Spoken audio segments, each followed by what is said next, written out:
I cast one on, a Soldotna, I think that, yep, Soldotna.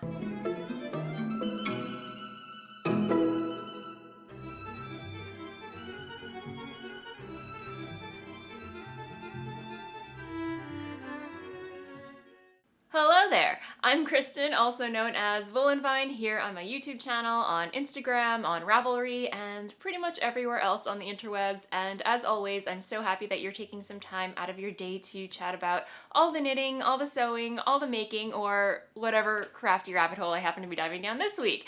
And welcome to the show! I'm back with another episode for you guys, hopefully a fun one. I have some knitting to share with you. I have some new sewing patterns that I've acquired that I would like to share with you, and yeah, I'm trying to think what I have to say before I get into all of that. The weather, it is spring. Spring is finally here. The allergies, I don't know if you can tell, but the struggle's a little real. You know, it's like I get the itchy throat and the sniffles and the sneezing and the puffy eyes. But I digress. In other news, we have some knit-alongs and make-alongs that are happening. We have the Box O Socks knit-along. We have the Year of the Garment knit-along, which, as the name suggests, both those knit-alongs are year-long knit-alongs. And then we have the Uncomfort Zone knit-along, which is running until June 1st, I believe. So if you'd like to partake in any of those knit-alongs, hop on over to the Voolenvine Ravelry group. That's the place to be, where you can chat about the podcast, partake in the chatter, any knit-alongs or make-alongs that are happening, and enter to win giveaway prizes and the like. So it's a really fun place to be if, you know, you want to partake in the conversation surrounding this podcast. And I do my best to dip in and comment, and although I haven't been very good at it, but I have been dipping in to see what you all are making, and you guys, it's an inspiring and wonderful place to be. So definitely check it out. And I'm trying to think what else. I think that is it for the intro. So before I get into what I've been making this week, just a quick word from my amazing sponsor, Skillshare. Skillshare is an online learning community with thousands of classes in design, business, tech, and more, even sewing and the fiber arts. As you probably know, I love learning new things when it comes to knitting, sewing, photography, or whatever crafty rabbit hole I happen to be diving down, which is why I'm all about binge-watching classes on Skillshare. And because I know you love learning new things too, I partnered up with Skillshare, and they are offering you, my viewers, 2 months free to try their platform. So give Skillshare a go and learn something new.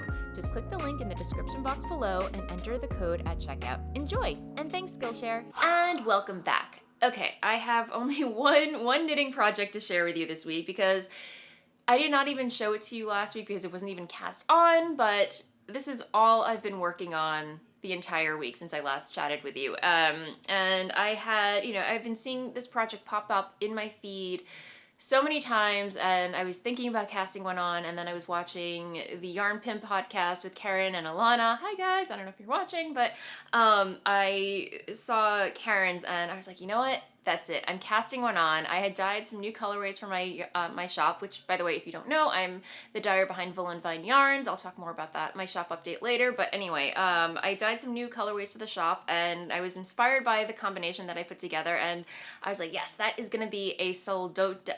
Oh, I can never pronounce it. So I cast on a Soldotna, and you guys, this is how far I got. I cannot put this pattern down. Yeah, so anyway, I'm really far along in this pattern. I completed knitting the yoke, and now I'm just knitting around in the body, and I will hold this up for you. And this is a beautiful pattern by Caitlin Hunter, who I believe this is, I want to say like the 4th garment I've knit by her. I've done the Zweig, I've done Tenya, I've done the Ingle sweater, and yeah, number 4. This Soldotna is number 4. You guys, this pattern is so addictive and I love it. I'm done with the yoke. I'm knitting the body now. I may make the body a little bit longer than the pattern suggests, just because I have a very long torso and short legs, so I kind of gotta like balance myself out a little bit. And then I believe like once you're done with the body, you just knit a little bit of ribbing around the sleeves and you're done. But because it's a sweater, I think I'm gonna go with longer sleeves. I don't know how long I'm gonna make them, but having knit the Tenya, the sleeves, I knit the sleeves longer for that as well. I knit them up to here, but I think I'm a long sleeve type of gal, so I'm gonna go all the way to the wrist with this one, I think. But I'm still gonna keep the crop going. Just maybe a little, maybe like 2 more repeats than the body length suggests. But yeah, guys, this is such a quick knit. I say that now, I'm probably not gonna be done for like another month because knowing me, I don't, you know, I feel like with me casting on patterns, I'm playing like a game of Russian roulette. I mean, it could be a drinking game if you want to make it that. I mean, you could play a game. I mean, anytime I cast on something new, you could play the game, will she finish it? Will Voolenvine finish it? The world may never know. Because there are so many patterns that I cast on that I just lose steam midway. And I've just come to the point in my life where if I just get to a point where I lose steam on it, I'm not gonna finish it. I'm not gonna finish it. I'm gonna rip it out and call it a day. So, you know, if you're not having fun, what's the point? But anyway, I'm having a lot of fun with this one. And yeah, this is being knit out of my hand-dyed yarns, Voolenvine yarns, in my Smitten DK base. And the colorways that I'm using, this new one up here is Revenge of the Harpsichord, because I don't know if you've been following me, I used to have a colorway called Harpsichord, which I've stopped dyeing. It was very popular, but for my palette, it was just a little too bright and I wasn't even gravitating towards it. But Caroline, who is Dunder Knit, who has the Knitting Vicariously podcast, if you follow her, she's obsessed with gold, the color gold, and just these brownish, you know, not so much yellows, but like these brownish yellow gold toned colors. And you know, she kind of inspired this colorway. I will say that. And she did challenge me to come up with a gold colorway because I realized I don't have a gold toned colorway in my repertoire. So we were joking around, and you know, we were laughing how it would be cool to come up with a colorway called Revenge of the Harpsichord. So here we have it, Revenge of the Harpsichord. So that is my first color. The second color is Grim. I just had that in stash because Grim is my go-to shaded black that I love. And this is a new colorway, Courtesan, which is kind of like this peachy rose gold speckled color. And then another colorway that I haven't dyed or I did dye it last week, but it was the first time that I've dyed it in a while. But Deadly Nightshade, which is kind of a blue-green teal with speckles of purple, mauve, blues, and it's just, yeah, one of those colors that I really should start dyeing more often. And then I think that is it. So yeah, just I love the way that all of these colorways are playing together. The only modification that I did was for this part, the pattern calls to use Deadly Nightshade, but I swapped that out with Revenge of the Harpsichord and then used more Courtesan to create this little two-tone flea stitch right there. So yeah, I love this pattern, guys. If you have been thinking about casting it on, cast it on right now. What are you waiting for? But anyway, yeah, it's coming along very nicely. I cannot wait to have it off the needles so I can take photos of it, because I have this very fantastical kind of photo shoot in mind for it. Yeah, so it involves some sewing, but I think I can make it happen. But yeah, that is my Soldotna by Caitlin Hunter.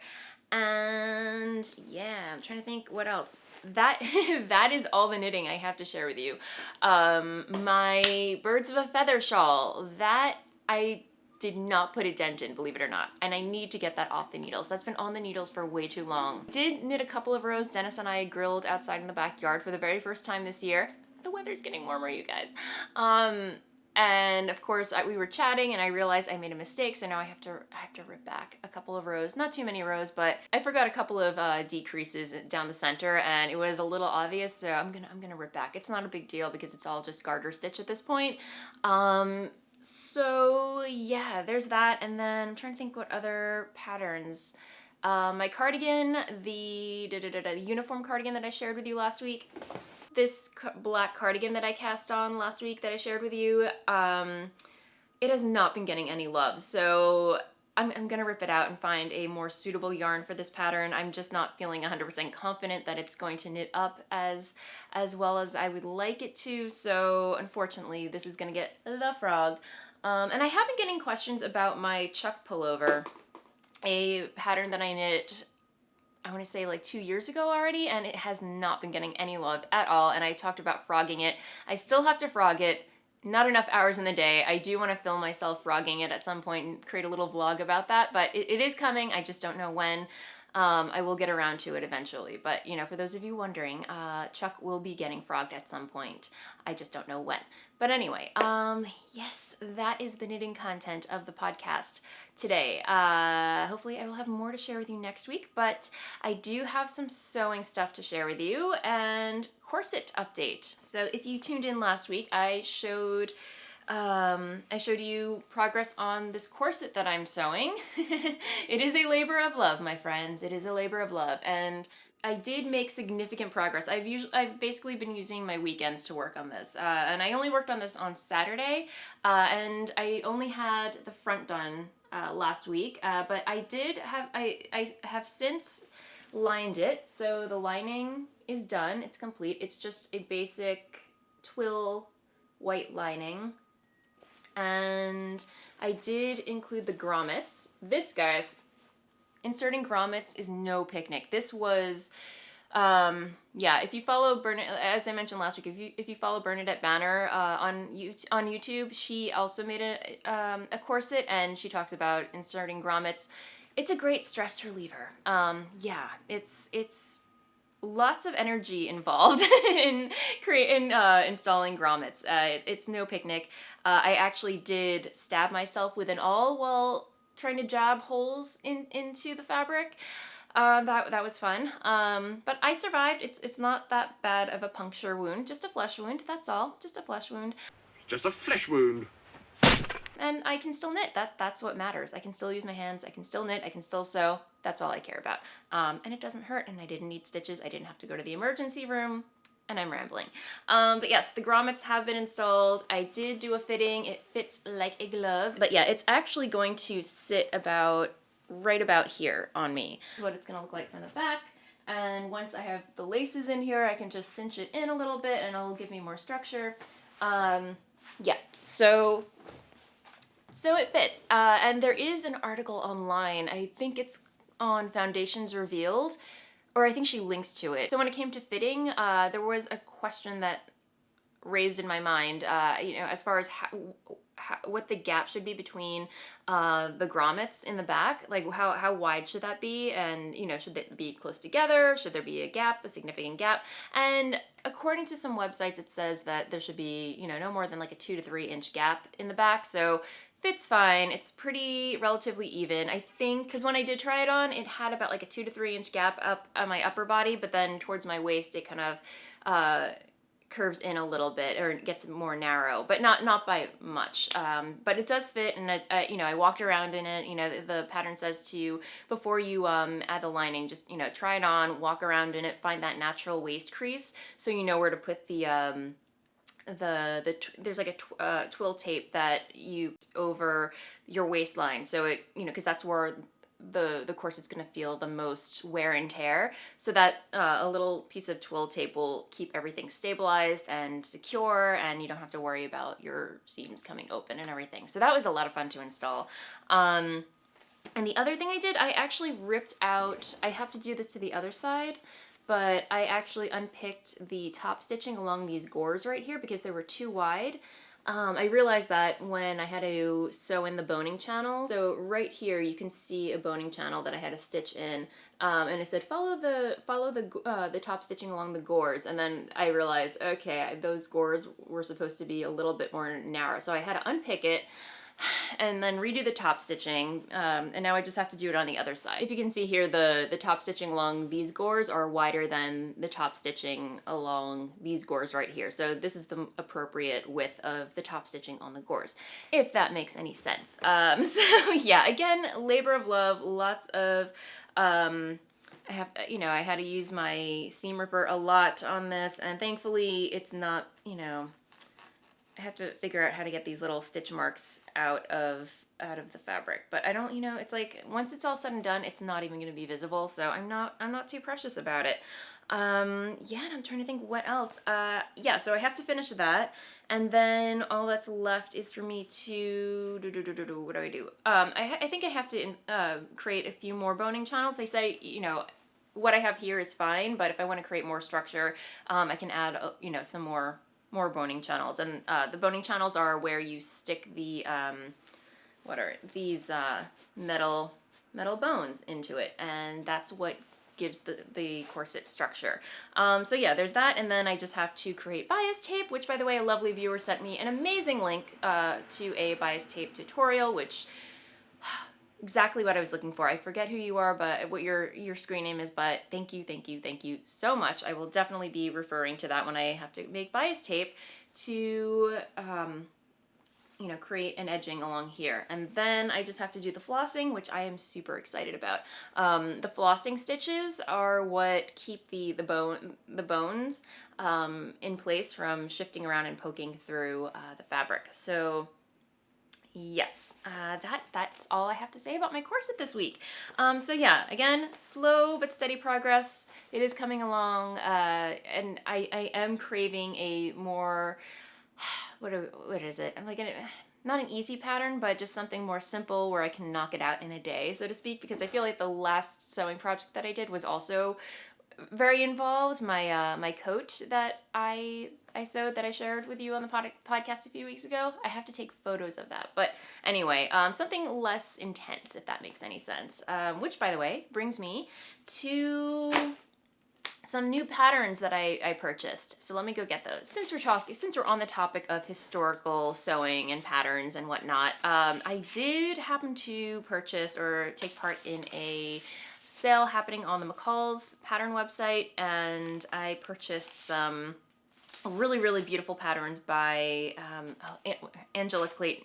Her name's on here, Angela Clayton. If you're not familiar, she has a really wonderful YouTube channel on historical sewing. She's like 20 something. Anyway, she's incredibly talented. I will post a link to her YouTube channel below. Definitely check her out if you're into that type of thing. But she also designs patterns for McCall's, for their costume line, so to speak. Oh my goodness. My street is so incredibly noisy this week, guys. I apologize. They're doing some massive construction work on the street down the block, and it's never a dull day here in Brooklyn, guys. But anyway, I saw this one. Yeah, completely up my alley. Edwardian to the max. So while I would love this entire ensemble, I mean, look, there's a train. It has a train. I will probably make this for Halloween, or I don't know if there's a formal event that I have to go to, but I think the idea that I'm going for is view A. So while it is a full-length gown with a train, I think I'm going to make a modern version of this. Maybe make it, you know, crop the skirt, make it into like a below the, or like at the knee skirt. And keep this and just kind of add like lace elements to it. You're not going to be able to see this, but it has some really delicate lace detail at the side. Yeah, so just, I have a lot of cool ideas, fabric ideas for this. So I don't know, maybe I will make this over the weekend. I haven't decided. And then the other thing is, for the corset, you're supposed to wear the corset over a chemise.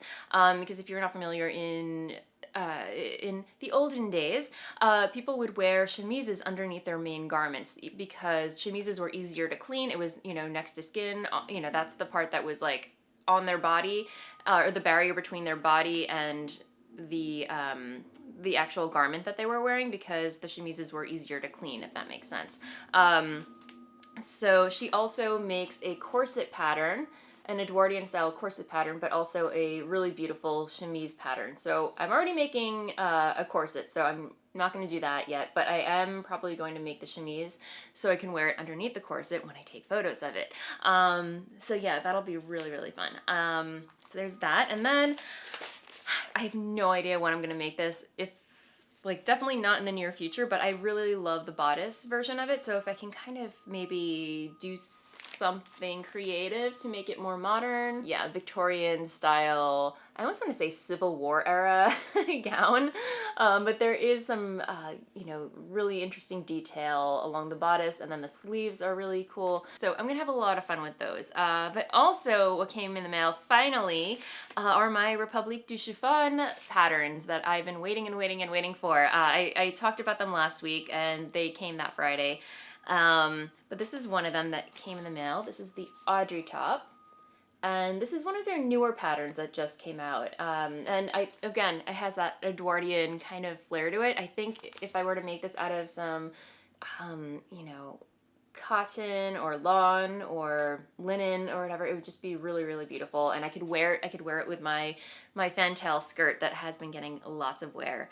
So yeah, really excited to make this. And this one, I'm still making this over the weekend. This is the one that I've been really, really holding out for. And this is the Violette Dress. So it's basically just a really simple, beautiful summer dress. It has 3 tiers, although it does come with 2 versions. It has the 3-tier dress, and then it has like a shorter skirt with only 2 tiers of gathers in the skirt. I'm going to be making the long version. The only drawback to these patterns is that they are entirely in French. They weren't translated yet, and yeah, but I have made one of their patterns in the past. The pattern was completely in French, and I was successful, so that was no problem thanks to Google Translate and just having some sewing skills under my belt. So if you are a newbie sewist, I would maybe hold out on attempting this pattern, you know, if it's not translated in English. They do have some of their patterns are translated in English, so, you know, if you want to tackle some of those, that it shouldn't be a problem for you. And the other thing with the printed pattern is that you have to trace the lining pieces before cutting out the main pattern pieces. And the other thing is that the seam allowances aren't included in the pattern, so you have to add those in, which is not as complicated as it sounds. It's just an extra step that you have to take, which is a little bit annoying, but at the same time, I guess once it's all said and done and your pattern is ready to go, it looks like a relatively simple, easygoing pattern to assemble. I'm probably jinxing myself right there, but we'll see. We shall see. Yeah, so I don't know. This pattern is not available for PDF, and I'm sure at some point they are going to come out with an English version and a PDF version. I just don't. I don't know when. I know they are relatively slow to do that, but you know, they do have certain some of their patterns available in PDF form, and I don't know if it's the same case where you have to add in the seam allowances or trace additional patterns. The last top that I sewed, you didn't have to do that, and I believe the seam allowances were included. So just a little heads up, be aware of that. But yeah, this is going to be so fun to make. Let me go get the fabric that I'm planning to make it in. So I was a little naughty, and I did treat myself to some new fabric on fabric.com. And yeah, here is what I plan to make it out of. I was kind of, it's a toss-up actually. I don't know if I want to make the Edwardian dress by Angela Clayton or the Violette dress, but I think this is a winner for the Violette dress. I could totally see this being a Violette dress, but how amazing is this fabric? It's like a floral cross stitch, and I believe it was on sale too for like, I don't know, $7 a yard. I don't remember, but anyway, I had to have it. It had to come home to me. It is a little sheer, so I will be creating a lining for it as the pattern actually calls for. So no peekaboos happening with this. And it is kind of a chiffon, I want to say, like it is a very I feel like without the cross stitch happening, it would be a very slippery fabric, but I feel like the cross stitch stabilizes it and gives it some weight, so I don't think I'm gonna have an issue cutting it out. So there's that. I have that going for me. I was a little nervous, but yeah, after laying out the pattern, the cross stitch detail definitely gives it some weight and stability, which is amazing. And then there's other fabric that I purchased, which is really cool would be a really cool contender for the Violette dress. It's kind of like this metallic pinstriped crepe, I want to say. No, it's like a linen. Yeah, it has like a really cool texture to it. It is a little see-through, but I think either with a lining or just like as a beach cover-up, it could be really cool. So I don't know. I just saw it and it had to come home with me. So yeah, that's a mini fabric haul. My pattern haul. I have some plans cut out. I have my work cut out for me this weekend, and I'm very, very excited about it. So yeah, that is it for sewing. I guess I will move along into the blather segment where I chat about what's been going on in my life, should you care to stick around. But before I do that, I'm just going to give you guys a quick heads up about my shop update this week. If you do not know, I am the dyer behind Voolenvine yarns, and I have an update usually every Friday or Saturday, and this week it's going to be happening Friday, which should be today. If you are watching it the day I publish, the update is going to be Friday, May 10th at 5 p.m. Eastern time. And yeah, so hopefully you were watching this before the update happens if you were hoping to jump on the update. But anyway, that is when the update's going to be. And as always, you can find out what colorways and bases are going to be in the shop by subscribing to my newsletter, as I mention every week. You can do that by going to my website, voolenvineyarns.com, and clicking on newsletter, entering your info, and every week you will get a email notifying you about what to expect in each update. And yes, this week you can expect, just a quick heads up because I've been getting asked about it, some more birds of a feather shawl kits, specifically in the I Am No Bird colorway. Those have been selling out like hotcakes every week, guys. Thank you so much. It means so much to me. But I know the problem with that is that not the people that I cannot make everybody happy. So I've been dyeing as many kits as I can every week. So this week I made sure to dye even more. Hopefully that will give those who have been trying to get a I Am No Bird, Birds of a Feather shawl kit. I will be dyeing more kits in the coming weeks, so fret not, you will have more chances if you don't come away with one this week, but hopefully, fingers crossed you do. Yeah, that is shop update. I hope you guys can make it. I'm trying to think what else. Yeah, so all right, I am gonna move along to the blather segment, and yes, it's been a very productive week. I feel like I've been getting all the things done, ticking all the boxes, and I just feel great. So, but yeah, at the same time, I'm ready for the weekend. I'm ready for some relaxation, some sewing time. I'm trying to think. Oh, big news. Dennis and I actually hired a cleaning service to come in and take care of our house every 2 weeks. Adulting, guys, adulting, it is wonderful. This is something that I've been wanting to do for eons and eons because, yeah, while I work at home, I have a job. I do things. Between the two of us, we come home and from, a day of working, we don't have time to clean a house all the time. And we're tired of, like, giving up our weekends to tidy and do all the things. And anyway, yeah, it's something that had to happen, and I'm so glad we did it. And yeah, the guy came yesterday and did an amazing job, and our house is clean. So yeah, if you can, if you can afford that or swing, like having someone come in once, every 2 weeks, once a month, so worth it, guys. Yeah.